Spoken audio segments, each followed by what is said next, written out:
Ang mukha ni Yoko ay nakataas sa langit, nagkakaroon ng anyo ng matinding sakit. Biglang sumiklab ang asul-puting kidlat, bumalot sa matipuno niyang katawan, marahil ay ginagamit niya ang lahat ng lakas ng kanyang konsentrasyon. May bahagyang pag-iingat sa mga mata ni Dagon. Napipilitan si Yoko, ang mga paa niya ay mahigpit na nakadikit sa lupa. Fiki! Isang matinis na tunog ang umalingaw-ngaw ng ang puting sapatos na dati malinis ay ngayoy may dala ng lakas ng isang bagyo, ay matinding tinapak sa lupa. Bahagyang yumanig ang lupa. Bumulot si Yoko ng isang napakalakas na suntok kay Dagon. Ear! Isang ungol ang lumabas mula sa lalamunan ni Yoko, ang mga kalamnan sa kanyang braso ay umangat ng husto habang ang kamao ay lumipad na parang bala. Parang isang mabangis na hayop. Nagpursige si Yoko sa mga suntok. Run! Isa pang malakas na suntok mula kay Yoko, isang hook na tumama sa mukha ni Dagon. Napabagsak si Dagon palayo. Ang mga puting mata niya ay nakatitig ng walang iris, puro puti na nagpapakita ng pagkabaliw at sukdulang lakas. Parang nabaliw si Yoko, nagpatuloy sa sunod-sunod na suntok na hinahabol si Dagon. Nag-isip si Dagon sandali. Marahil nawalan na siya ng kontrol tulad ni Baekso Hyuk noon. Ang mga puting mata ni Yoko, ang mga ngipin ay nakatikom ng mahigpit, naglunsad siya ng isang malakas na suntok na tuwirang tumama sa templo ni Dagon. Ang balat ay kumikinang dahil sa pag-igting, ang mga kalamnan sa braso ay malinaw na nakikita. Ang bilis ng suntok ay nag-iwan ng mga malabong guhit sa paligid, parang pinunit ang hangin. Napilitan si Dagon na igalaw ang ulo bilang reflex, ngunit ang suntok ay dumaan pa rin, dala ang malamig na hangin. Isang sandali ng panganib sa buhay, kung saan ang isang kisap mata ay maaaring magpasya ng buhay o kamatayan. Walang kwenta eh. Ang mababang, malamig na tinig ay nagmula kay Dagon. Kahit na ang malaking kamao ni Yoko ay malapit na sa kanyang mukha, hindi kumibo ang kanyang mga mata, matalim na parang punyal.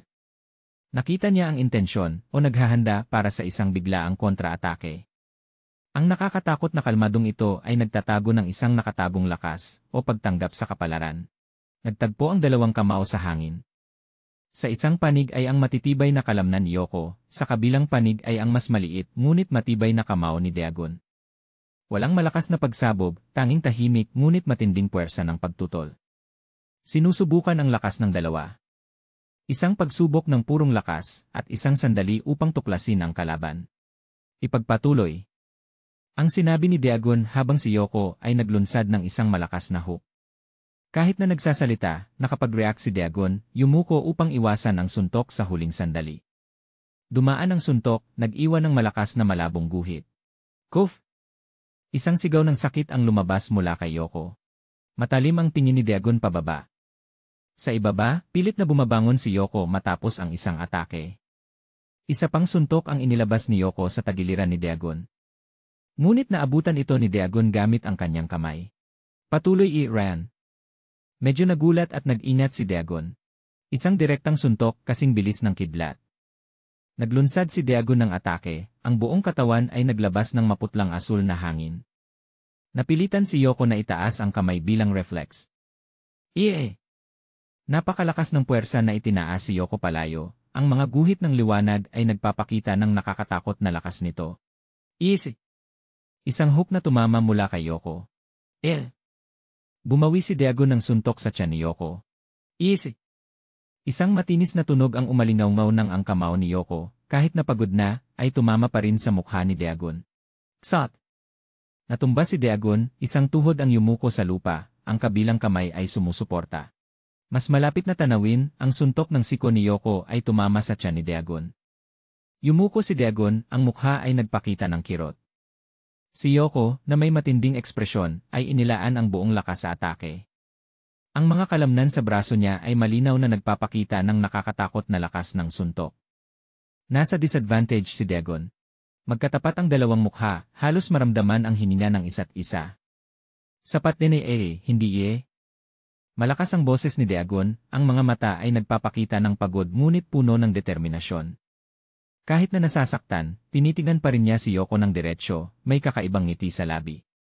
Tapusin yan Isang pahiwatig na panukala, hindi malinaw kung sino ang magtatapos sa laban. Isang kidlat na suntok mula kay Dagon ang tumama sa mukha ni Yoko. Sa pagkakataong ito, hindi na nakapag-react si Yoko, lumipad siya pabalik, dumaloy ang sariwang dugo, pinula ang paligid. Ang lakas ng suntok ay nag-iwan ng mga pulang guhit ng liwanag, parang isang maliit na pagsabog. Inilabas ni Dagon ang desisyon niyang suntok, inilaan ang natitirang lakas. QFA. Pilit na bumangon si Yoko, nakapikit ang isang mata, dumadaloy ang dugo mula sa gilid ng bibig. Ang natitirang mata ay nagpapakita ng katatagan, ngunit ang katawan ay nanghihina na. Ang pulang buhok ay basa ng pawis at dugo. Nakaranas siya ng napakabigat na suntok. Nanghihina ang tuhod ni Yoko, ngunit pilit na hindi bumagsak. Naglalakad siya ng hindi matatag, yumuko, ang mga kamay ay nakabitin. Malakas pa rin ang kanyang fighting spirit, kahit na hindi na kaya ng katawan. Wah! Biglang umungol si Yoko, inilabas ang huling lakas, tumakbo patungo kay Dagon. Itinaas ang kamao, determinado na maglunsad ng huling suntok, isang suntok na may panganib sa buhay. Nakatayo si Dagon, malamig ang tingin, tila nahulaan na ang kilos na ito. Tahimik si Dagon, bahagyang tumingin sa gilid, may bahagyang pag-isip sa mukha. Papalapit ang suntok ni Yoko. Asti! Biglang sumiklab ang mga violet na kidlat mula sa katawan ni Yoko, bumalot sa kanya sa isang nakakatakot na liwanag. Parang overloaded. Malapit nang sumabog ang buong katawan niya. Natumba si Yoko, dalawang kamay ay sumusuporta sa lupa, nakayuko ang ulo. Usok na puti ang bumabalot sa kanya, bunga ng labis na paglabas ng enerhiya. Nakatayo si Dagon, malamig na nagmamasid mula sa likod. Humihingal si Yoko, dumadaloy ang laway mula sa gilid ng bibig. Ang pulang buhok ay halos natakpan ang mukha, tanging ang mga mata ang kitang-kita, tila nalula at pagod. Nanghihina ang katawan niya, lubos na napagod matapos gamitin ang ipinagbabawal na lakas. Pinilit niya ang lahat ng makakaya, ngunit tila hindi pa rin sapat. Sonbay. Mahinang tinig ni Yoko, tumingin kay Dagon nang may kawalang pag-asa at marahil, bahagyang pagtanggap. Isang luha ang dumaloy sa pisngi. Nakaluhod si Yoko sa lupa, dalawang kamay ay sumusuporta sa harap, ganap na nawalan ng kakayahang lumaban.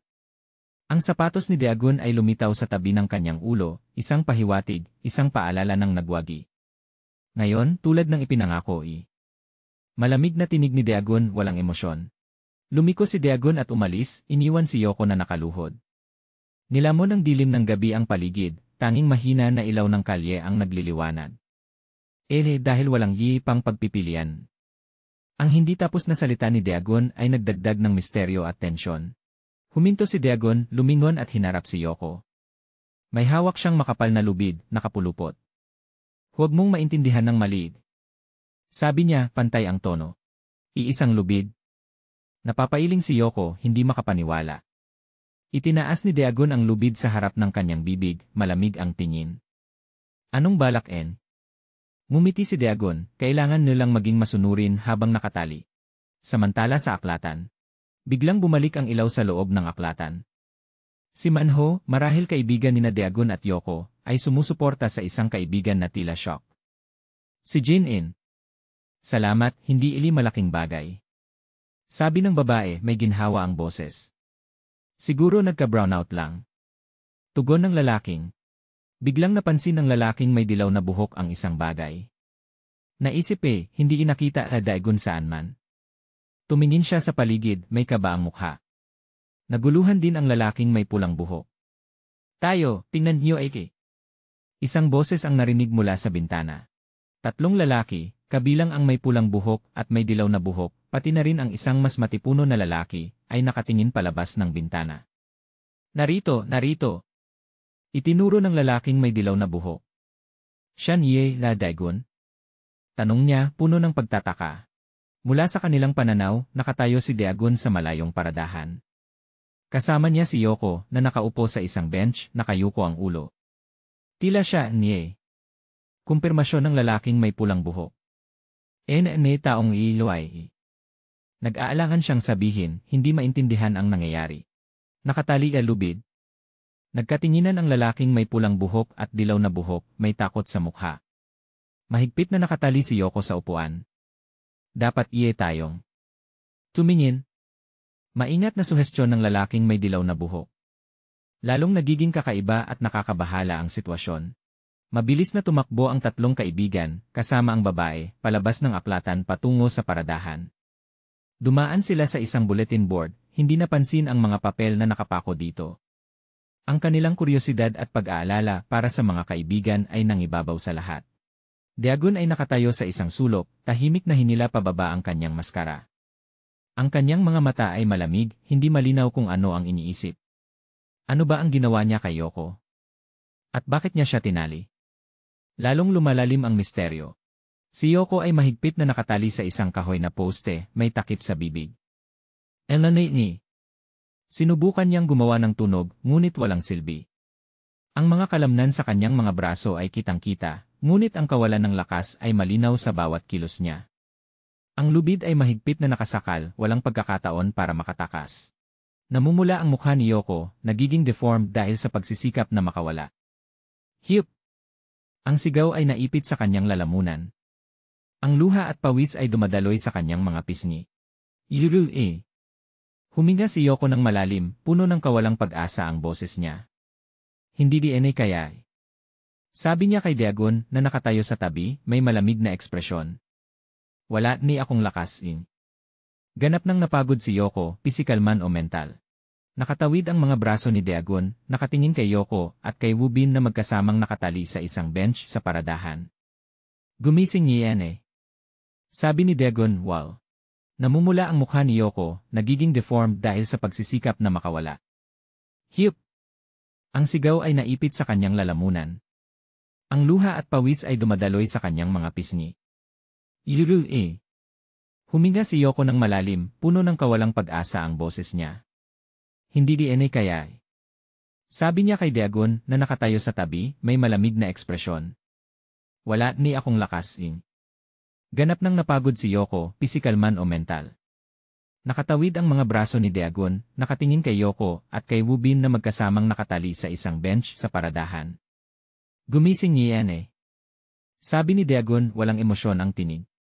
Dapat nila'y sinabi kang iyan para malaman ni hindi alin na apektuhan ni Sivila. Dagdag niya, may bahagyang pang-insulto sa tono. Alisin yan ni Elrid tali ngayon iyan. Sigaw ni Yoko, galit na nakatingin kay Dagon. Tahimik pa rin si Wubin, nakayuko ang ulo. Pervertido. Patuloy na nanlalait si Yoko. Walang kwenta. Umabot sa sukdulan ang kanyang galit. Nanatiling malamig ang mukha ni Dagon sa mga panlalait ni Yoko. Kung iheson ba hindi ditutol, ninang ni Yoko, ngunit ayokong matali ng isang katulad. Bahagyang umiti si Dagon. Patahin niyo siya ng tahimik. Iniutos niya kay Wubin. Kumuha ng tape, nakakainis. Tumingala si Wubin, may mga pasa sa mukha, ngunit matalim pa rin ang mga mata. Dapat tayo mag-usap ng maayos, tulad ng nangako. Sabi niya kay Dagon, nakakagulat ang kalmadong tono. Hindi sinabi hindi. Tugon ni Dagon, may nakatagong tensyon sa pagitan nila. Tumingin si Dagon kay Wubin, sandaling katahimikan. Direktang tanong ni Wubin, sino na? Ang tanong ay tumutok sa misteryo ng tunay na pagkakakilanlan ni Dagon. Tumingin si Dagon pababa, mas mababa ang boses, hindi gayong iniisipin. Tumingala siya, tumutok ang mga mata sa kausap, hindi alam patay siya. Sagot ni Wubin, may bahagyang pag-unggol sa boses, alam niya. Tumawa si Dagon ng may pang-insulto, denhi tangain. Bakit tumatanong?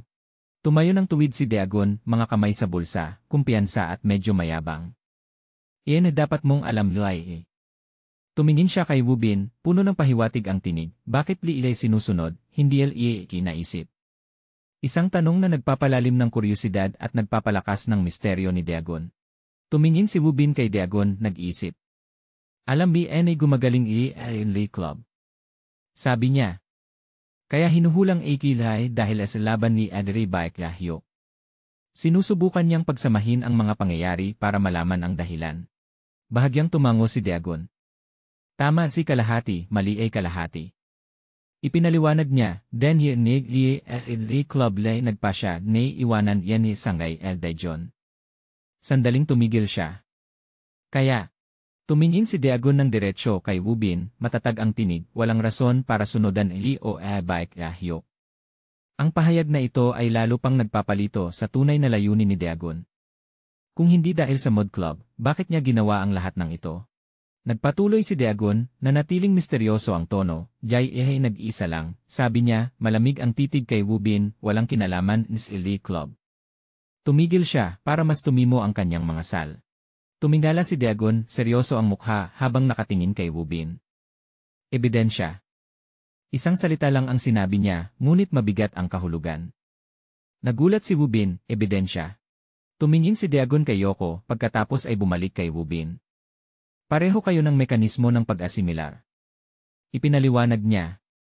Ngunit niri isang pangunahing pagkakaiba din hindi pwede iwanan. Nakikinig si Yoko, pagod pa rin ang mukha, ngunit malinaw ang kuryosidad sa mga mata. Isang frame ang nakatuon sa sinabi ni Dagon, naka-highlight sa itim-puting background. Kuwan Dagon, den iyong estado ng pag-asimilar.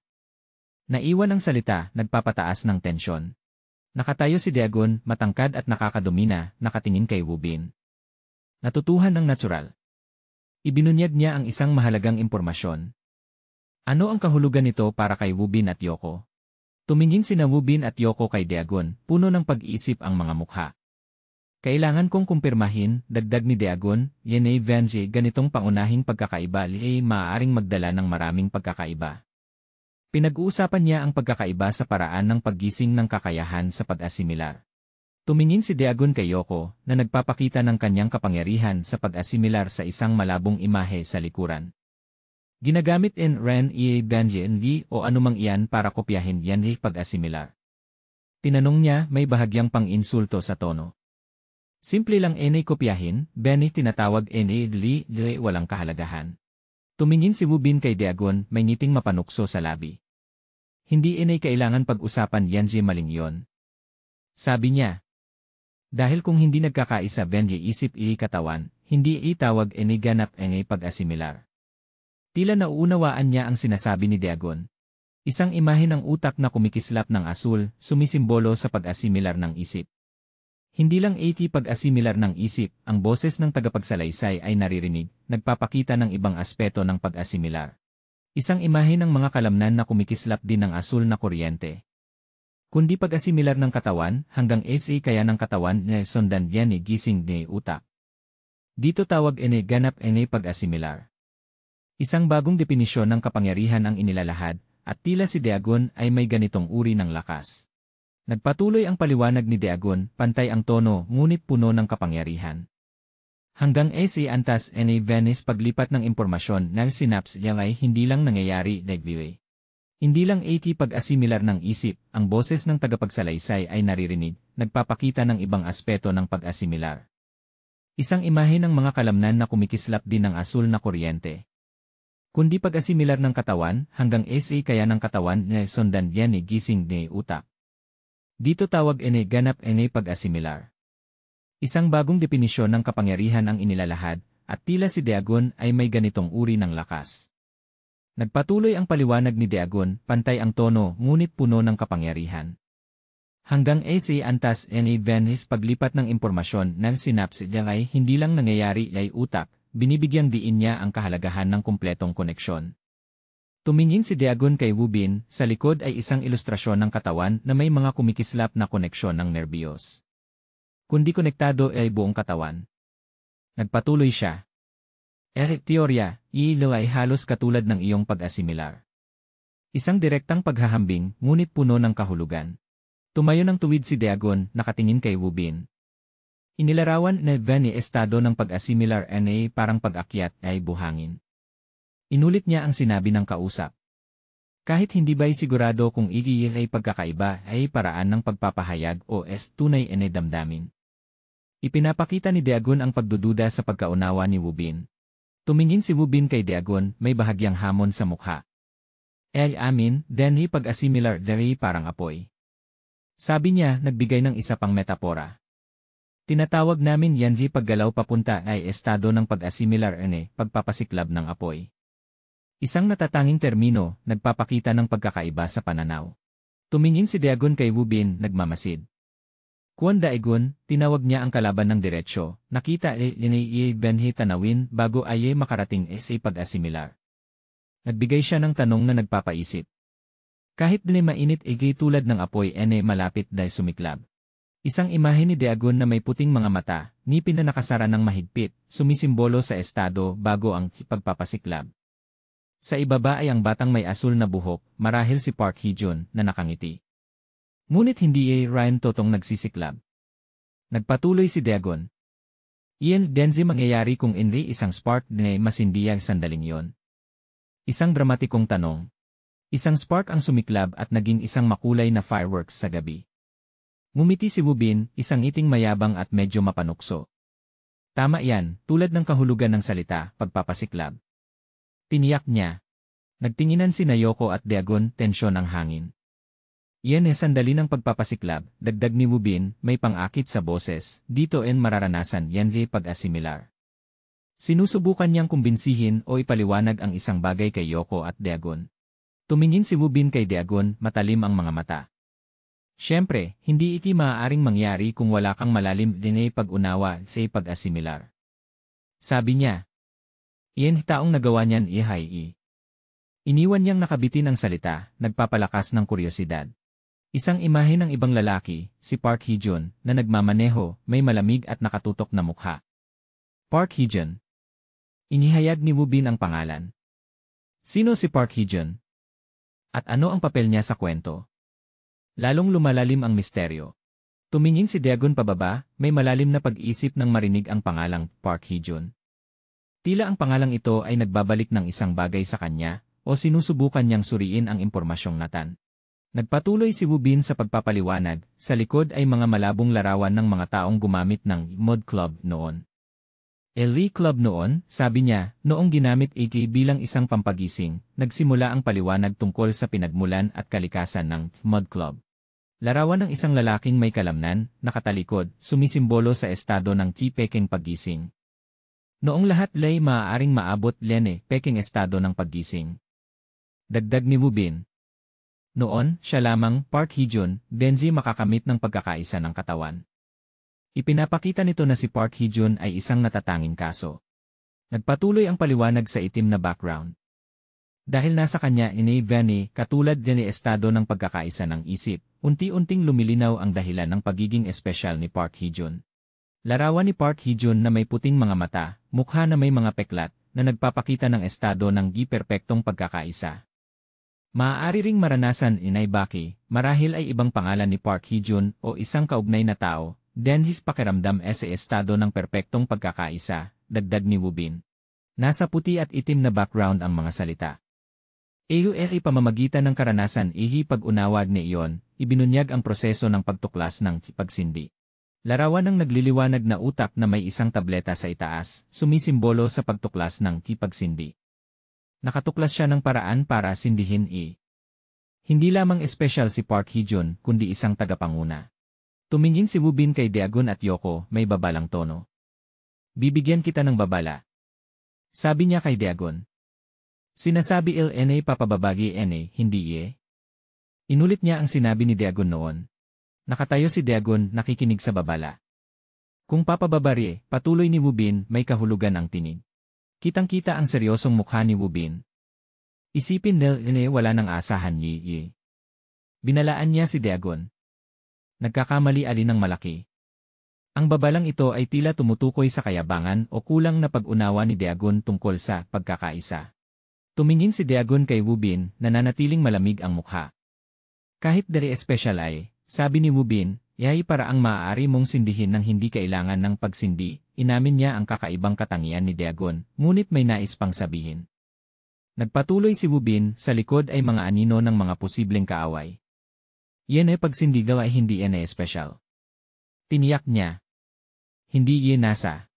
Nagpatuloy si Woo-bin, sa likod ay mga anino ng mga posibleng kaaway. Yan pagsindigaw ay hindi espesyal. Tiniyak niya. Hindi nasa panahon ni malapit na digmaan. Isang paalala tungkol sa mga panganib na nagbabantang dumating. Nakinig si Dagon, hindi nagbago ang tingin.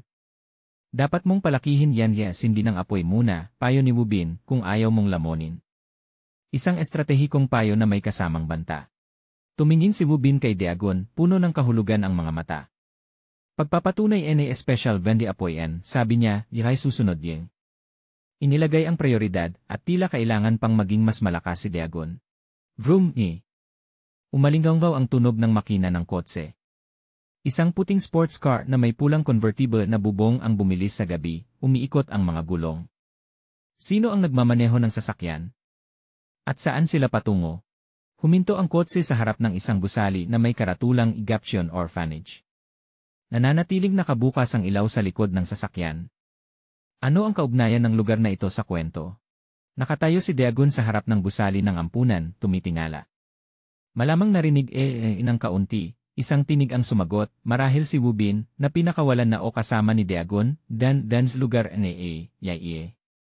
Isang tanong na nagpapahiwatig ng nakaraan o lihim ng ampunan. Lumitaw ang mukha ng isang matandang lalaki na may balbas at peklat sa mukha, sa dilim. Alam niye? Tanong niya, may malalim at misteryosong tono. Sino siya? Nasa asul na langit at puting ulap ang mga salita. Ili isang ilog tinatawag irrigation na dumadaloy sa ibangan ng Daejeon. Isang geographical na impormasyon, ngunit maaaring may mas malalim na kahulugan. Larawan ng isang mahinahong ilog na dumadaloy sa luntiang kanayunan. Iyon ilog lihay dumadaloy iyan as in lugar and hindi makita. Nagtatapos ang kwento sa isang metaporikal na pahayag, nagpapahiwatig ng mga lihim o mga nakatagong puwersa. Lumulutang ang kwento sa mas komplikado at misteryosong bahagi. Nagpapatuloy ang kwento sa larawan ng ilog at madilim na mga ugat sa ilalim. Murang tubig lihay dumadaloy ay hindi makita. Isang metapora para sa mga madilim na aspeto, mga lihim na tinatago. Lahat lihay dumadaloy ay isang lugar. Isang pangkalahatang destinasyon para sa lahat ng dumi. Yun ang lugar na iyon iray tinatawag ilogan. Tumigil ang kwento pagkatapos ay may partikular na pangalan. O sanggay ng Gaption. Isang misteryosong organisasyon kung saan nagsasama-sama ang mga madilim na bagay bagong ibinunyag. Mga paa ng tatlong lalaki na nakatayo sa kahoy na sahig. Lahat ng duming bagay ay nangyayari dito, isang tinig ang nagsalita. Marahil ng lalaking may balbas sa larawan 78, lahat ay dumadaloy sanggay ng Gaption. Isang pahayag tungkol sa papel ng samahang ito bilang taguan ng mga kasalanan. Lumitaw ang isang babaeng may gintong buhok. Ikinagagalak kong makilala iye. Sabi niya, isang pagbati sa isang hindi gaanong magiliw na sitwasyon. Panimula. ASI Evention, Dennis pinuno ng sanggay ng Gaption. Si Kim Chon, mukhang matatag at may karanasan, matalim ang tingin sa babaeng may gintong buhok. Lumitaw ang isa pang lalaki, nakasuot ng salamin, nakaporma ng shirt at may suot na i-shape na kwintas, mukhang matalino at mapanganib. Siya ang pangalawang tao sa sanggayan, si Sungmo. Isa pang lalaki na may malakas na katawan, matapang ang mukha, may masamang ngiti. Paliwanag na siya ang pangatlong tao sa sanggayan, si Balmang. Sinabi ng babaeng may gintong buhok kay Kim Chon ng totoo. Nag-aatubili siya. Mahirap yan aking paliwanag, nagpakita siya ng misteryo at kaunting kalikutan. Nakatingin siya sa malayo, bahagyang nakangiti. Mga salita ng babaeng may gintong buhok. Lahat nagpapasok ay paaralan, yeye. Dumilim ang gabi sa isang medyo luma na gusali, may bakod na may mga paikot-ikot na matutulis na kawad sa ibabaw ng matibay na pader na gawa sa ladrilyo. Isang payak at malamig na karatula ang nakasabit. Ito ang Gaption LA Orphanage. Sa loob ng isang madilim na silid, may bahagyang pagbabanta si Balmang. Ha? Ano nang sinabi mo Bumaba ang tono ng kanyang boses, dala ang isang hindi natatago na pagdududa. Tinanong mo Inuulit niya, tila naistiyakin ang narinig niya, kung nakapagtapos na ba kami. Nakikipag-usap si Balmang kay Sungmo. Sumagot si Sungmo nang may pag-isip, nakatawid ang mga braso sa dibdib, kami ba? Sa tingin ko, nasa papel lang yan, di ba? Yumuko siya ng bahagya, may bahagyang ngiti. Hindi naman talaga tayo opisyal na nakapagtapos, tama ba? Si Sungmo, na may seryosong hitsura, ay nagsalita ng may bahid ng pagmamataas at babala, hoy, batang babae. Maliban na lang kung nandito ka para pag-usapan ang isang bagay na kapaki-pakinabang. Ipinagpatuloy niya ang hindi natapos na salita, na may walang palyang tono, wala kaming dahilan para palampasin ka ng madali. Isang malinaw na babala na nagpapakita ng kanyang posisyon at kapangyarihan. Hindi natitinag si Grimzo. Sa halip, isang kumpiyansang ngiti na may bahagyang pilyong tingin ang lumitaw sa kanyang mga labi. Ang kanyang mga mata ay nagliliwanag ng hamon. Kukunin namin ang benepisyo sa ibang paraan, sagot niya, may banayad ngunit puno ng kahulugan na tono. Tapos siya'y tumawa ng bahagya, ahahehe, mukhang magiging abala ito. Lalong naging malinaw ang tahimik na tunggalian sa pagitan ng dalawang panig. Lumipat ang eksena sa labas ng pamilyar na gusali, sa ilalim ng bituing kalangitan ng gabi. Sabi ni Daegun, sige, sisimulan na ba natin? Sinimulan ni Daegun ang pagtatanong kay Woo-bin at Yoko. Nagsalita si Daegun, ang kanyang tinig ay umalingaw sa tahimik na espasyo ng paradahan. Tumingin siya kay Woo-bin na nakatali, may mapanuring tingin. Woo-bin. Ipinagpatuloy ni Daegun, pantay ang tono ngunit puno ng presyon. Sabi ni Daegun, sige, sisimulan na ba natin? Sinimulan ni Daegun ang pagtatanong kay Woo-bin at Yoko. Nagsalita si Daegun, ang kanyang tinig ay umalingaw sa tahimik na espasyo ng paradahan. Tumingin siya kay Woo-bin na nakatali, may mapanuring tingin. Woo-bin. Ipinagpatuloy ni Daegun, pantay ang tono ngunit puno ng presyon. Bakit si Woo-bin ay isa sa mga nangunguna sa mod clubs, Huminto siya sandali, tapos nilinaw, pinuno ng Shin-il Association. Ang direktang tanong ay sumisid sa pagkakakilanlan at komplikadong mga koneksyon ni Woo-bin. May bahagyang pag-iisip sa mukha ni Daegun, ang kanyang mga mata ay bahagyang nag-alinlangan nang sumagi ang isang bagong hinala. Posible bang ang pagkamatay ni Yosung-gi? Pinutol ni Woo-bin ang sagot, hindi ko alam. Bahagyang itinaas ni Woo-bin ang ulo, malamig ang titig sa nagtatanong sa kanya. Kahit nasa mahina siyang posisyon, nanatili siyang kalmado sa kakaibang paraan. Dapat ikaw mismo ang magtanong sa kanya. Tila nawalan ng pasensya si Daegun. Pinigil niya ang mga kamay, ang mga kalamnan ay lumitaw sa ilalim ng kanyang damit. Mukhang hindi mo nauunawaan ang iyong kasalukuyang posisyon. Bumulong siya, isang banta na hindi itinago. Sa tabi ni Woo-bin, tahimik na nagmamasid si Yoko, ang kanyang mukha ay may bahagyang pag-aalala, ngunit matatag din. Bahagyang napangisi si Woo-bin, may napansin siya. Biglang may isang malakas na sigaw mula sa malayo. Malapitang kuha ng dalawang kamay na nakikipaglaban gamit ang isang 3 pirasong baston. Ang tunog ng metal na nagbabanggaan o ang paglabas ng sandata ay nagpapahiwatig ng isang bagong alitan na nagaganap malapit. Nagniningning ang liwanag mula sa sandata, nagpapataas ng tensyon. Ginagamit ni Manho ang 3 pirasong baston upang harangin ang atake ng isang kalaban na nakasuot ng itim na hindi malinaw ang mukha. Nakakulay ang kanyang noo, puno ng babala at galit ang boses. Ano ba ang kalokohan mo? Tapos nagpatuloy, paggamit ng nakamamatay na sandata. Mapanganib yan. Lalong naging magulo ang sitwasyon dahil sa pakikialam ng ikatlong tao. Malapitang kuha ng mukha ng misteryosong umaatake na nakasuot ng itim. Nakasuot siya ng hood na halos natatakpan ang buong mukha, tanging mga matalim na mata at puting medikal na maskara lang ang nakikita. Nakatuon ang kanyang mga mata sa target, mahigpit ang hawak sa hawakan ng isang punyal, handa sa susunod na atake. Ang panganib ay kitang-kita sa kanyang anyo at mga mata. Isang kamay ang bumuka, palad na kaharap pataas, at isang maliit, matalim na punyal ang nahulog o natabig. Mukhang mabilis ang kilos ni Manho. Lalong naging malinaw ang eksena ng labanan. Ang misteryosong umaatake, hawak pa rin ang isa pang punyal, ay sumugod upang atakihin si Manho. Si Manho, na may halong pagkabiglango. Lalong naging malinaw ang eksena ng labanan. Ang misteryosong umaatake, hawak pa rin ang isa pang punyal, ay sumugod upang atakihin si Manho. Si Manho, na may halong pagkabigla ngunit nananatiling kalmado, ay ginamit ang kanyang 3 pirasong baston upang depensahan ang sarili. Ang tunog ng metal na nagbabanggaan at sunod-sunod na suntok ay nagpapakita ng matinding labanan. Napakatensyon ng tunggalian. Ginamit ng misteryosong umaatake ang 2 kamay upang mahigpit na hawakan ang 3 pirasong baston ni Manho, sinusubukang kontrolin ang sandata niya. Pinilit din ni Manho na hawakan ito ng mahigpit, kitang-kita sa kanyang mukha ang pagsusumikap. Isang labanan ang lakas, ang tunog ng metal na nagkiskisan ay umalingaw-ngaw. Si Manho, na may higit na lakas, ay nabali o nakuha ang bahagi ng sandata ng kalaban. Hawak niya ngayon ang isang metal na tila bahagi ng 3 pirasong baston na ginawang isang uri ng maikling espada o mas malaking kutsilyo, ang talim ay kumikislap. Ang mga malabong guhit sa paligid ay nagpapakita ng mabilis na paggalaw ng sandata, nagpapahiwatig ng isang malakas at matatag na atake. Si Manho, na ngayon ay may kalamangan sa sandata, ay sumugod upang atakihin ang misteryosong umaatake.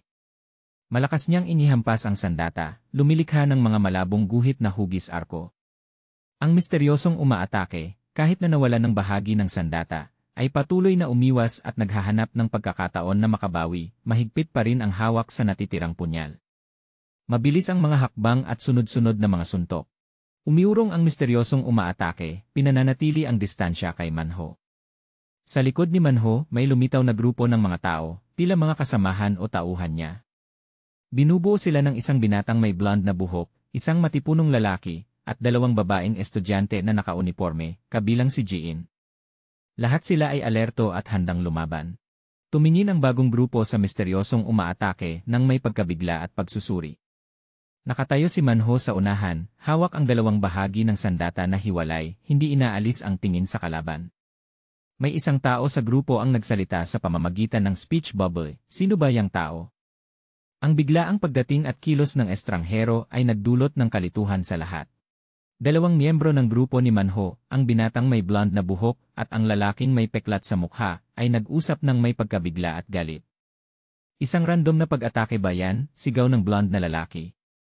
Sumagot ang may peklat, puno ng sama ng loob, sinubukan niyang saksakin siya mula sa likod ng walang dahilan. Ipinapakita nito na si Jiin ang orihinal na target ng misteryosong umaatake.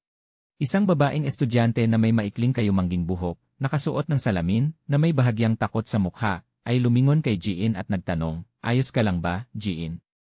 Si Jiin, na tila target ng pag-atake, ay sumagot ng mas kalmado, bagaman may halong pagkabigla, ayos lang ako. Naagapan ni Manho agad siya. Pinagtibay ng sinabi ni Jiin na si Manho, ang lalaking may pulang buhok, ay ang nagligtas sa kanya sa tamang oras. Nakatayo si Manho na nakaharap sa misteryosong umaatake. Matalim ang kanyang mga mata, nakatuon sa punyal na mahigpit hawak ng estranghero.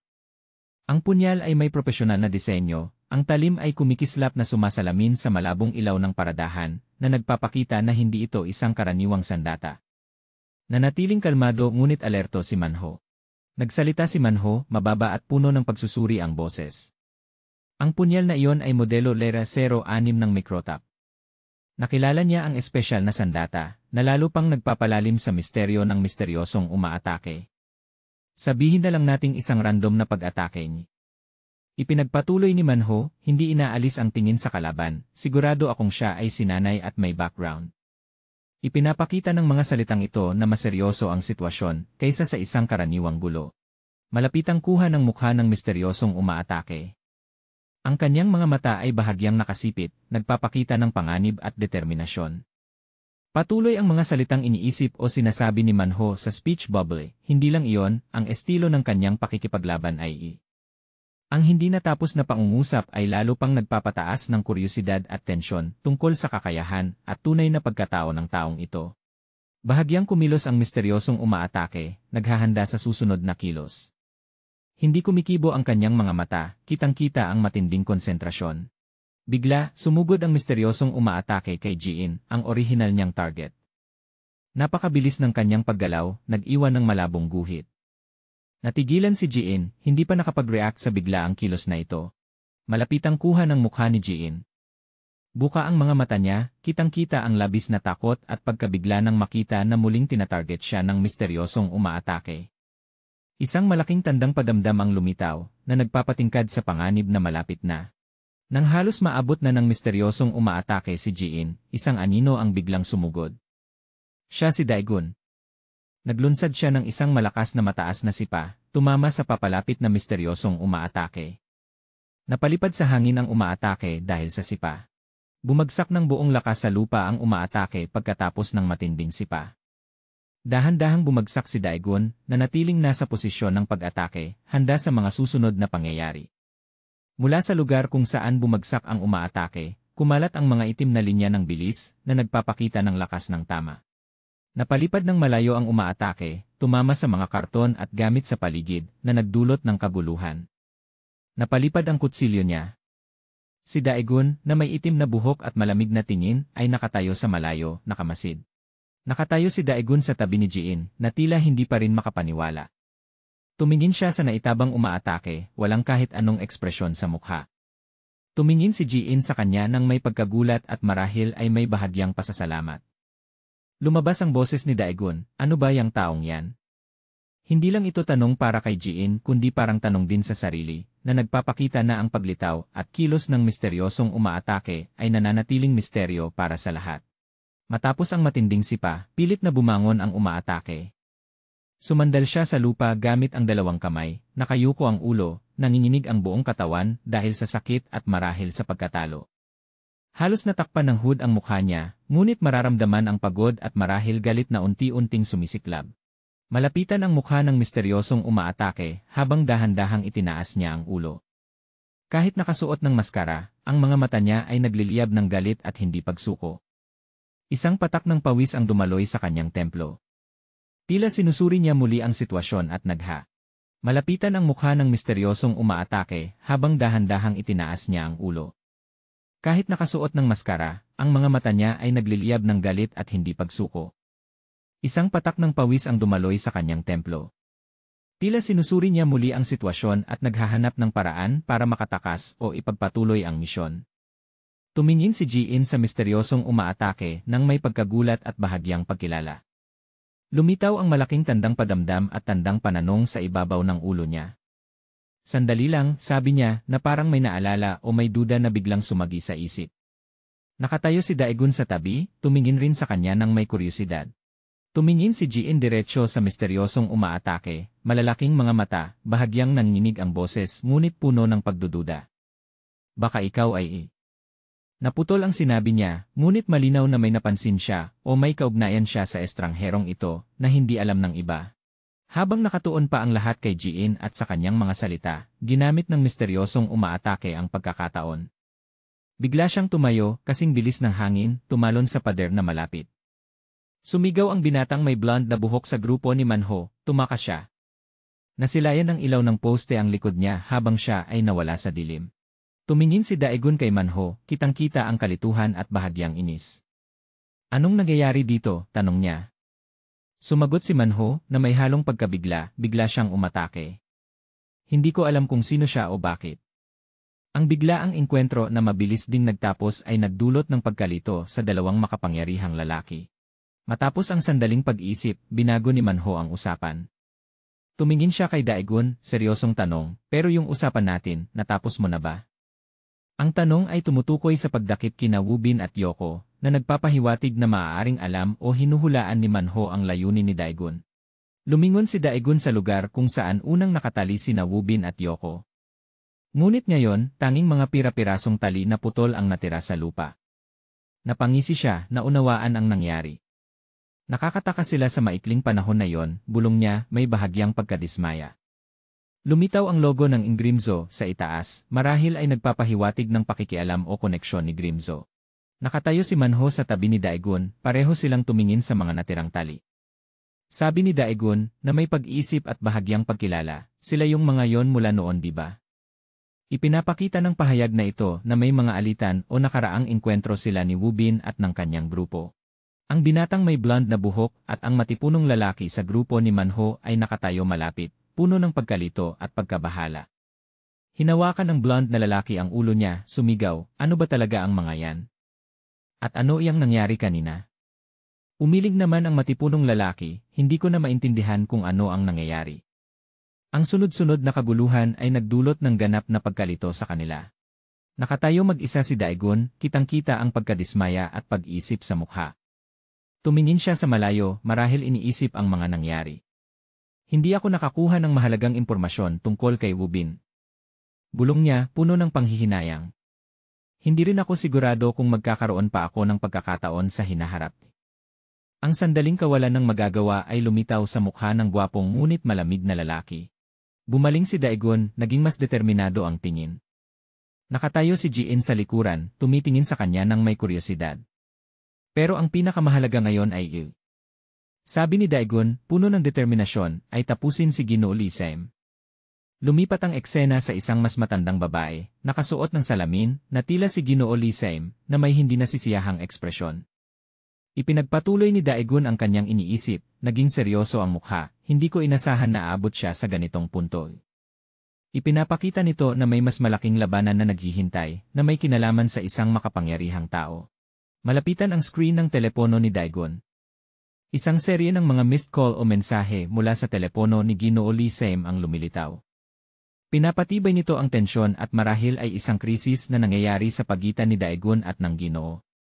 Dumulas ang daliri ni Daegun sa screen, marahil iniisip ang susunod na hakbang.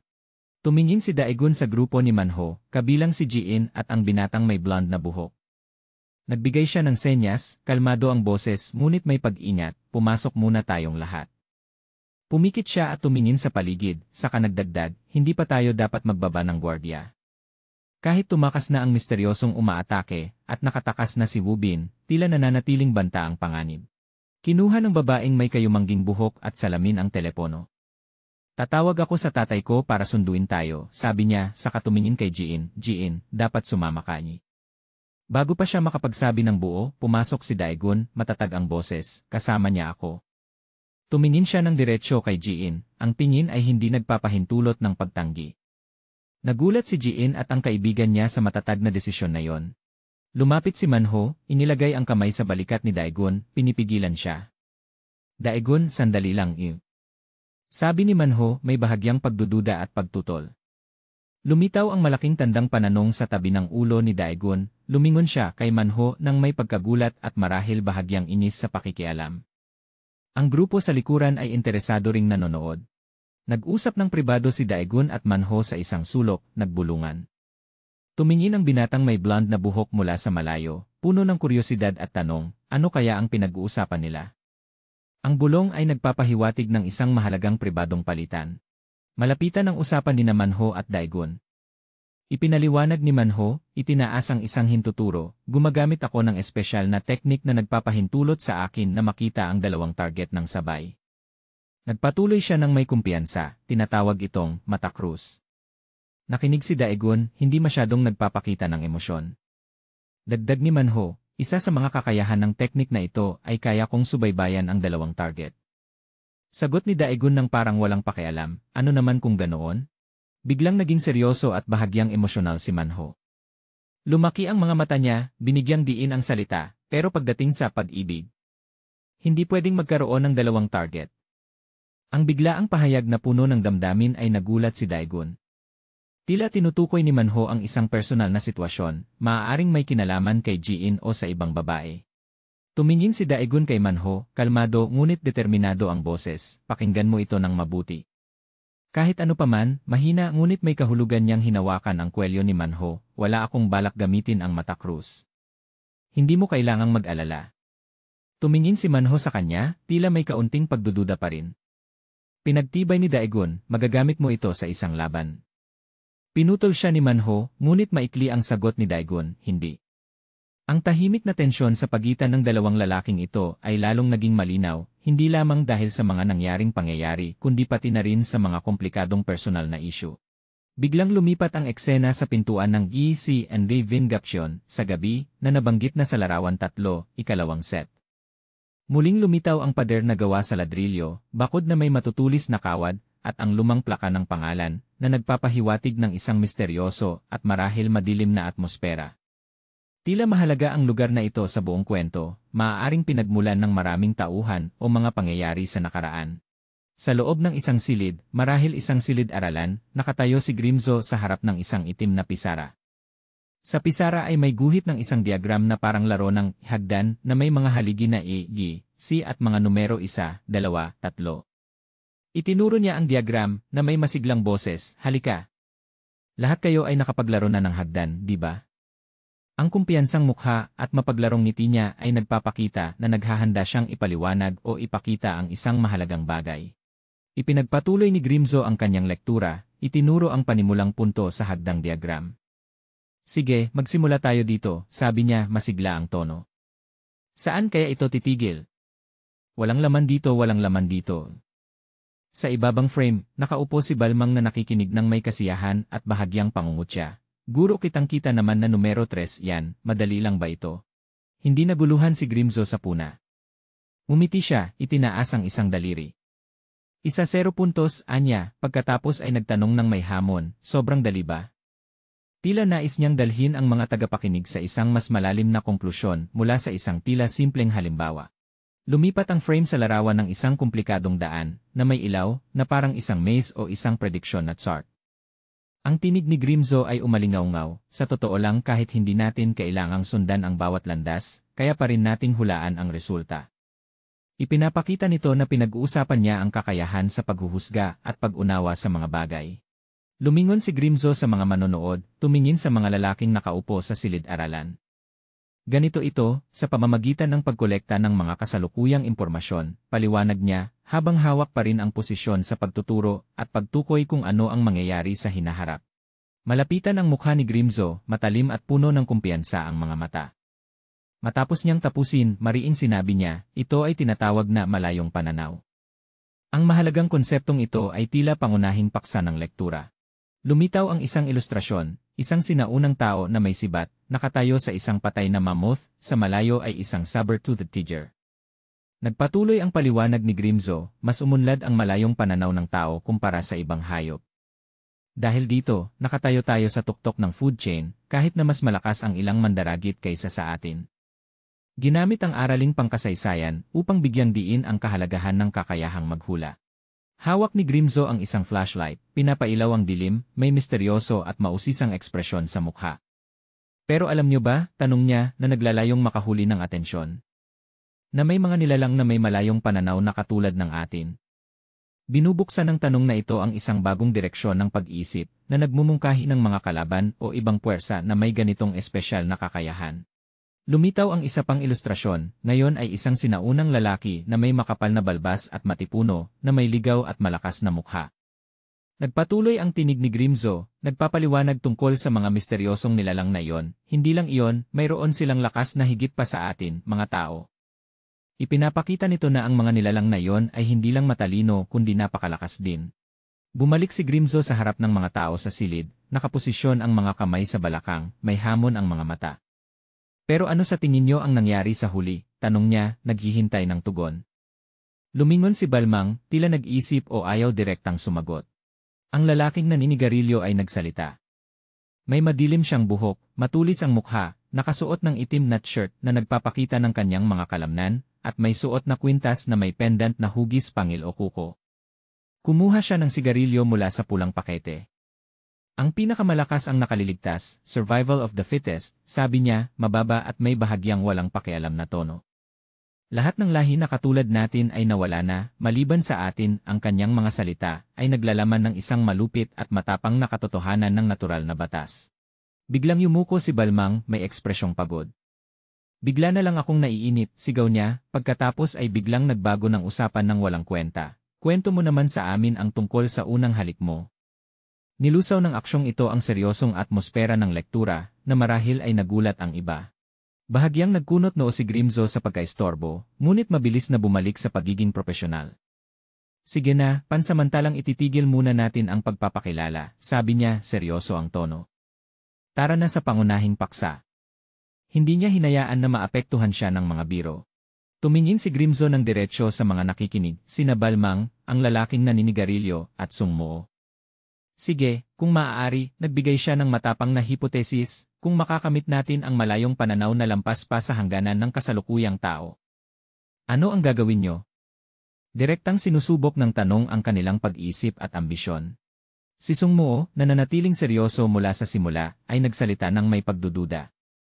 Napaka-exaggerate ng pahayag na yan. Puna niya, pagkatapos ay direktang nagtanong, ang ibig mong sabihin ba ay kaya nating mag-evolve? Ipinapakita ng tanong niya ang pag-iingat at marahil pagdududa sa sinabi ni Grimzo. Hindi sumagot ng diretsyo si Grimzo, bumalik siya sa pisara. Hawak niya ang isang piraso ng chalk, at nagmumurmuryong parang iniisip kung paano ipapaliwanag ng mas madali. Itinuro ni Grimzo ang isang mas komplikadong hagdang diagram kaysa sa una, na may mas maraming pahalang at patayong linya. Halimbawa, kaya nating malaman ang resulta, sabi niya, nakatingin sa diagram, sa pamamagitan lang ng pagtingin sa larong hagdang ito, di ba? Ginagamit niya muli ang lumang halimbawa, ngunit sa mas mataas na antas, upang ipakita ang kakayahan ng malayong pananaw. Muling nagsalita si Balmang ng may halong inis. Itinuro niya ang kanyang sarili, may hamon sa boses, ano ba yan? Mga ganitong bagay, ilang segundo lang titingin, alam na agad, di ba? Nagalit siya. Akala mo ba naglaro lang ako dito? Ngumiti si Grimzo nang may palihim na kahulugan, sumagot, hindi ilang segundo lang, kundi. Hindi niya tinapos ang pangungusap na nagpapahiwatig ng isang pambihirang kakayahan na higit pa sa kanilang inaasahan. Matapos makinig sa mga tila pinalabis na pahayag ni Grimzo, nagsalita ang lalaking naninigarilyo, may nakikitang pag-isip at bahagyang pagdududa sa mukha. Tiningnan niya si Grimzo, inulit ang sinabi nito na may bahagyang pagbabago, agad-agad. Pagkatapos ay nagtanong siya sa sarili, o marahil sa iba, talaga bang isang pinalabis na pahayag ito? Ang pambihirang kakayahan na iminungkahi ni Grimzo ay pinipilit siyang muling pag-isipan. Nagpatuloy si Grimzo sa paliwanag, mas propesyonal ang tono. Sa likod niya, lumitaw sina Daegun at Ji-in sa ibang eksena, marahil isang alaala o koneksyon na nagpapakita ng ugnayan ng mga pangyayari. Isang estado na tinatawag na paglubog, sabi niya. Para sa ilan, ito ay maaaring isang napakanatural na bagay. Nagsisimula ng ipaliwanag ang mekanismo sa likod ng pambihirang kakayahan ng malayong pananaw. Nakatayo si Grimzo sa tabi ng isang itim na bag sa mesa ng guro, lumingon sa lalaking naninigarilyo. Tila naghahanda siyang magbigay ng ebidensya o kagamitan na may kaugnayan sa konsepto ng paglubog na kanyang binanggit. Tinignan siya ng lalaking naninigarilyo ng may pagsusuri. Sabi niya, may bahagyang pang-insulto o hamon sa tono, ang mga tao rito. Naghihintay siya kung ano ang ipapaliwanag o ipapakita ng batang babae para patunayan ang mga tila mahirap paniwala ang pahayag niya. Tinignan siya ng lalaking naninigarilyo ng may pagsusuri. Sabi niya, may bahagyang pang-insulto o hamon sa tono, ang mga tao rito. Naghihintay siya kung ano ang ipapaliwanag o ipapakita ng batang babae para patunayan ang mga tila mahirap paniwala ang pahayag niya. Nagsalita si Sungmo upang tanggihan o kontrahin ang isang bagay, hindi. Ang ekspresyon ng kanyang mukha ay nagpapakita ng pagtutol o kawalang tiwala sa mga ipinapahayag. Sumali rin si Balmang, ang kanyang mukha ay may bahagyang pagkagulat at marahil ay kasiyahan sa pag-usad ng talakayan. Tila siya ay naakit sa mga bagong konseptong inilahad ni Grimzo. Isang ibang eksena ang lumitaw, nagpapakita ng mga bata o kabataan sa isang tila mahirap na kapaligiran, marahil sa loob ng gapsyon na ampunan.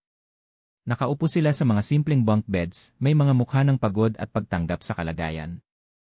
Ang mga pulubi dito ay hindi man lang tinatrato bilang tao. Pagkatapos ay nagpatuloy ang isang tao sa isang kahilingan o pangako, hinihiling ko sa inyo na maging isang bagay na higit pa sa karaniwang tao. Ipinapahiwatig nito ang isang programa ng pagsasanay o isang madilim na layunin na nagaganap sa ampunan. Ang lalaking naninigarilyo ay tumingin sa itim na bag na inilagay ni Grimzo sa mesa, ang buhok ay bahagyang natatakpan ang mukha, may hindi matukoy na ekspresyon.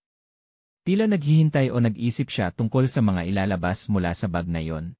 Lumitaw ang isang speech bubble, marahil ay isang mapanuyang o mapanlait na salita mula sa taong nagpapatakbo ng programa sa ampunan, kailangan lang ang maliit ninyong utak.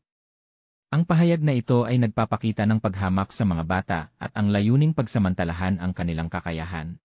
Nakatayo si Grimzo sa tabi ng itim na bag, bahagyang nakasara ang mga labi, ang mga mata ay nakatingin sa malayo. Tila siya ay magbubukas ng bag at ihahayag ang lihim sa loob, isang lihim na maaaring direktang may kaugnayan sa kakayahang, malunod, at sa programa ng pagsasanay sa gapsyon na ampunan. Ang lalaking naninigarilyo, matapos makinig sa mga tila pinalabis na pahayag ni Grimzo, ay bahagyang ngumiti. Kawili-wili, sabi niya, may bahagyang pang-insulto, ngunit hindi maitago ang pagkamausisa. Yung kalokohan na yan, tumingin siya ng diretsyo kay Grimzo, maniniwala ako.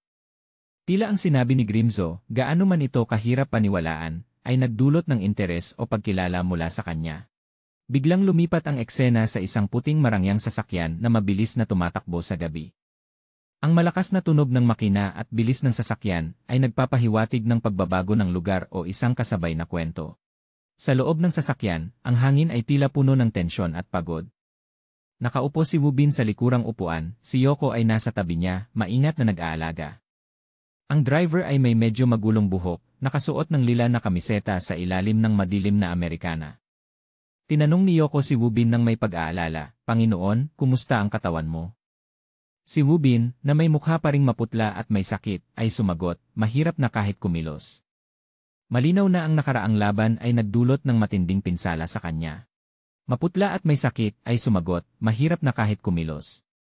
Malinaw na ang nakaraang laban ay nagdulot ng matinding pinsala sa kanya. Habang nagpapakita ng pag-aalala kay Wubin, bahagyang lumingon si Yoko at bumulong sa kanya, tinatakpan ang bibig ng maingat. Ngunit, Panginoon, panimula niya, mabilis na tumingin kay Eraser.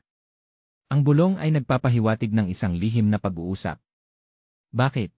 Nagpatuloy ang bulong ni Yoko sa isang thought bubble o pribadong salita. Nasa dito ang taong yan, malinaw na tinutukoy si Eraser. Hindi ba siya mula sa angkan ng Loki? Ang pagdududa at marahil ay galit sa kanyang mga salita ay nagpapakita na si Eraser ay hindi ganap na mapagkakatiwalaan o may komplikadong nakaraan sa kanila. Tumingin si Eraser kay Wubin sa pamamagitan ng rearview mirror. Tinanong niya na may tila kalmadong tono ngunit mapanuri, natapos mo na ba ang iyong gawain? Ang tanong na ito ay maaaring tumukoy sa misyon o layunin ni Wubin bago siya nahuli. Si Wubin, na may mga mata na pagod pa rin ngunit medyo matalim na, ay hinarap si Eraser. Alam kong hindi madali maging isang Eraser, pero sabi niya na nagpapahiwatig ng isang titulo o misteryosong papel ng kausap. Pagkatapos ay nagpatuloy si Wubin na may puno ng pahiwatig na tono, may utos mula sa nakatataas. Napikit si Eraser, tila nagulat sa sinabi ni Wubin. Nakatataas? Tanong niya, pagkatapos ay tumingin ng diretsyo kay Wubin na may hamon sa tinig, sino ang nakatataas sa'yo? Ang tanong na ito ay nagpapakita ng isang komplikadong sistema ng kapangyarihan at marahil ay kompetisyon o hindi pagsunod sa pagitan ng mga grupo. Tahimik si Wubin ng sandali, ang mukha ay hindi nagpapakita ng emosyon, may isang speech bubble na may 3 tuldok lamang. Tila pinag-iisipan niya ang sagot o ayaw ibunyag ang mahalagang impormasyon. Pagkatapos ng maikling katahimikan, bahagyang iniling ni Wubin ang ulo, na may bahagyang peke na pagsisisi sa tono, mukhang nasabi ko ng hindi dapat. Pasensya na. Tumingin siya kay Eraser at Yoko, pagkatapos ay nagpatuloy, sinusubukang itago, hindi nakatataas kundi. Ang hindi natapos na pangungusap ay nagpapahiwatig na sinusubukan niyang ilihis ang usapan o itago ang katotohanan tungkol sa taong nag-utos sa kanya.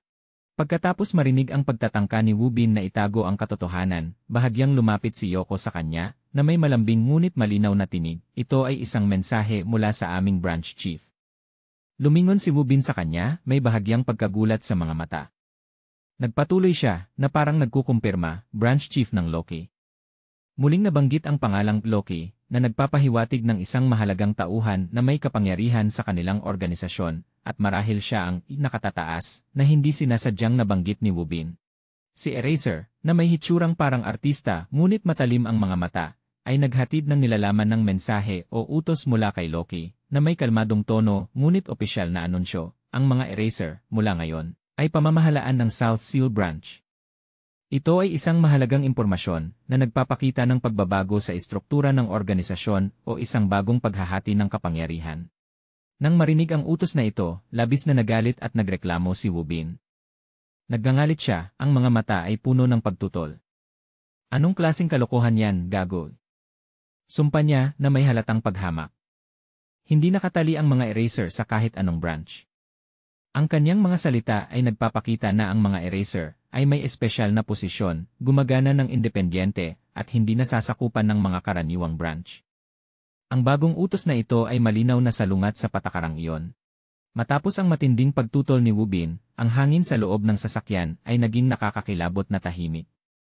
Hindi nagsalita sina Wubin, Yoko, at Eraser, bawat isa ay nakatuon sa sariling mga iniisip. Ang 3 tuldok sa speech bubble ni Wubin ay nagpapakita ng tensyon at marahil ay kawalang lakas sa harap ng utos mula sa nakatataas. Nakita ni Yoko ang tensyon at tila sinusubukan ni Wubin na pigilan ang kanyang galit, kaya siya ay nagmamadali. Bahagyang hinaplos niya ang balikat ni Wubin, na may bahagyang inis at pag-aalala sa tinig. Nakakainis talaga. Nagpatuloy ang puting marangyang sasakyan sa paglalakbay sa gabi. Narinig ang tunog ng preno habang lumiko o huminto ang sasakyan sa isang lugar. Ang mga ilaw ng kalye ay nagbigay ng mahahabang sinag sa kalsada.